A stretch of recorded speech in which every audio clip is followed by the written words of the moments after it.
সম্মানিত ভিউয়ার্স, আসুন নিয়ম মেনে বানান শিখি।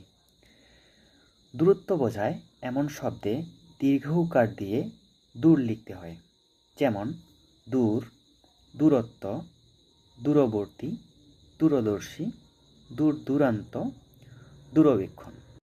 এখানে প্রত্যেকটি শব্দই কিন্তু দূরত্ব বোঝায়, তাই দূর লিখতে দয়ে দীর্ঘ উকার ব্যবহার করা হয়েছে। এখন দূরত্ব বোঝায় না এমন শব্দে হ্রস্ব উকার দিয়ে দূর লিখতে হয়, যেমন দুর্গতি, দুর্নীতি, দুর্যোগ, দুর্ঘটনা, দুরারোগ্য। এখানে কোনো শব্দই কিন্তু দূরত্ব বোঝায় না। যেহেতু এরা দূরত্ব বোঝায় না, তাই দূর লিখতে দয়ে হ্রস্ব উকার ব্যবহার করা হয়েছে।